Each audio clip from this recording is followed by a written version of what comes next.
So, ayun, nabusan tayo ng storage pero continue natin. Ito na yung pag-solve ng neutral axis.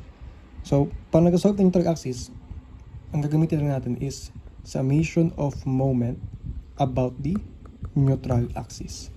So, paano ba yan? Gagawin na natin dito is assume natin na yung height ng concrete ay x. Then, etong remaining distance, kung ito ay 500, ito ay x.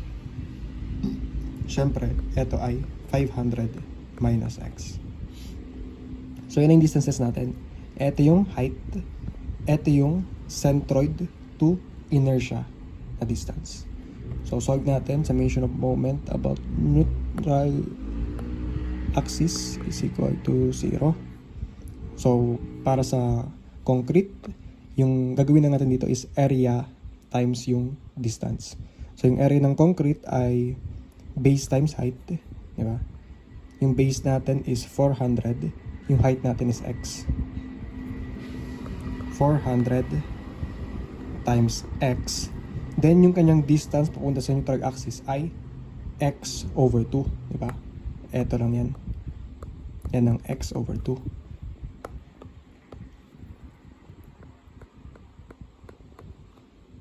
So, equals area naman ng ating rebar. So, area ng ating rebar is yung ating n times AS. Or AS is pi d square over 4. So, yung n natin sa problem daw ay 10. Then, yung ating area, meron tayong 6 times pi d square over 4. Yan yung area ng ating rebar. Paano naman yung distance? So, yun nga sabi natin, 500 minus x. Then, shift solve lang natin. Ano bang kinagabasan? So, kanyang kinagabasan ay 247 para sa x.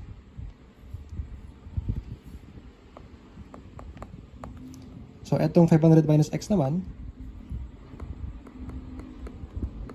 yan ay 253. So, yun yung bagong values natin.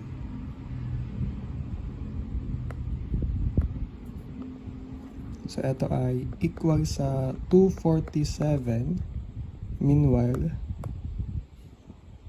move natin.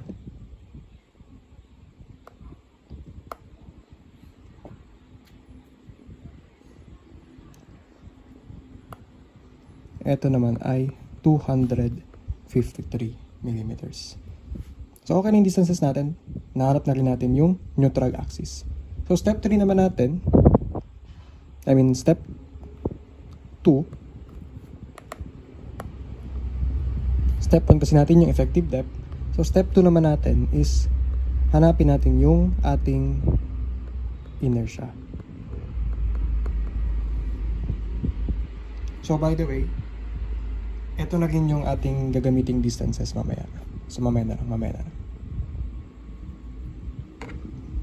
So, for inertia, papasok dito yung BH cube over 3. Bakit? Kasi yung base netong concrete nasa neutral axis. So, kahit BH cube over 3 na lang yan. Yung base natin is 400. Yung height natin, kakakuha lang natin, di ba? 247.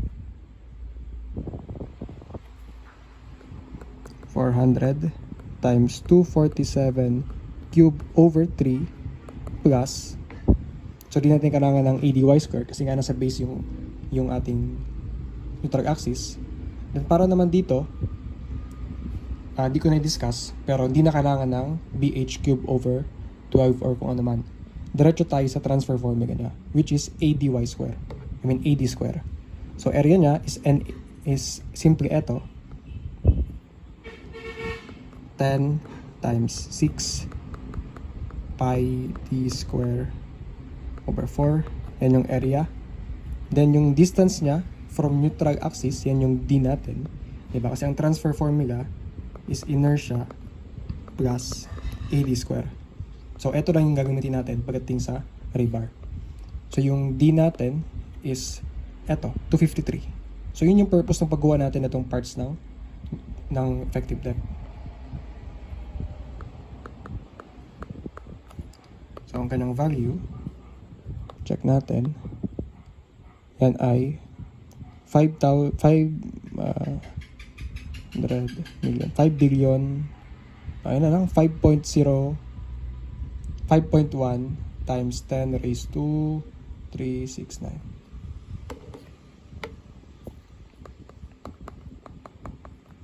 Basta yun na yun.